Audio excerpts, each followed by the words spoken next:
How's it going? Want to make this video about heaven and hell, um, in correlation to the states of consciousness, your state of mind.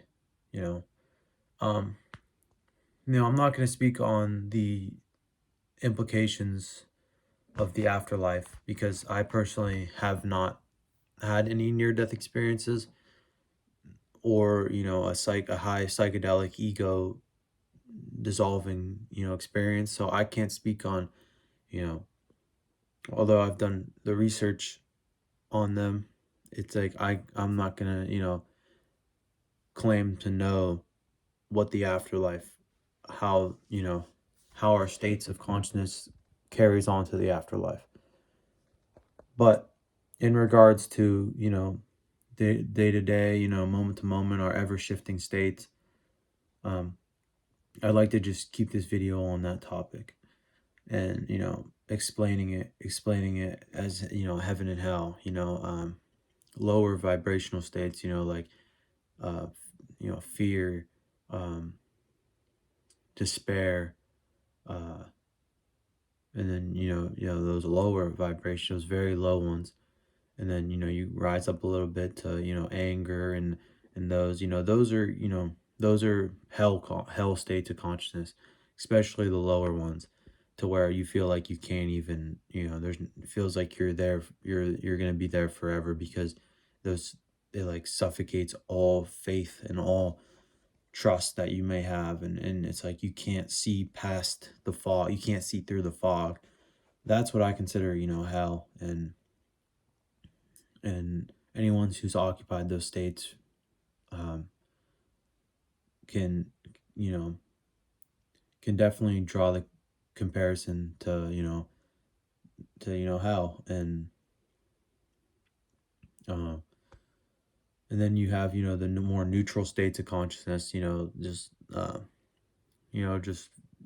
kind of neutral, that middle zone, not super high, not super low, and that's like the middle zone. That's like the baseline. That's and that's really where you want to be.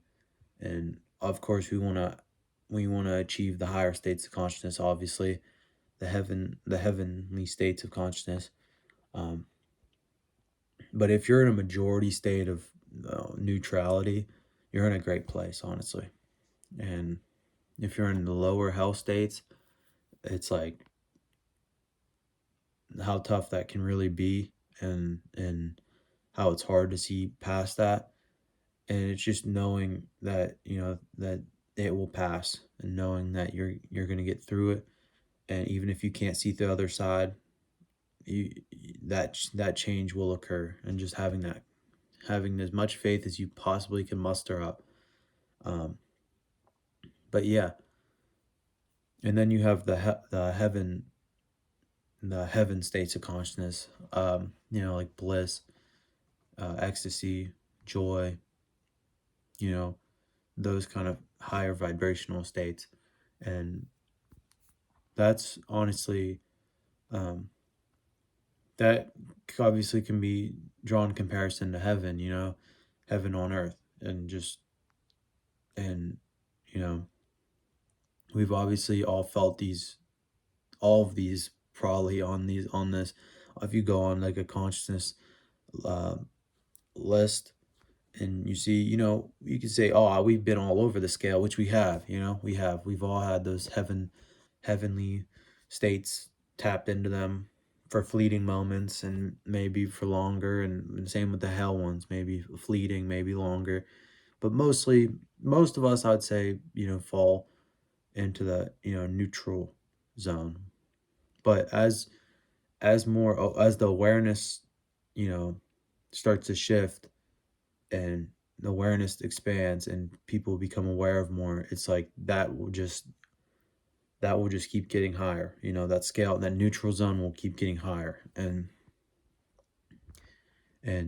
that's how I believe that heaven on earth will be achieved, will be through that raising awareness, raising the collective consciousness raising it and just vibrating higher, and then that on a whole creates a whole new reality. um instead of always being into, because we, being focused on so much on your own reality is a very essential, because it's, it can definitely seem like the collective consciousness is, not on the same maybe wavelength that you're trying to get to. And you can only show up the best version of yourself, and then from there, as more people do that, then the collective begins to vibrate higher. um, but yeah, uh, just wanted to explain that, um, the different levels of consciousness explained as heaven and hell. um, but yeah, I hope you enjoyed, and take care.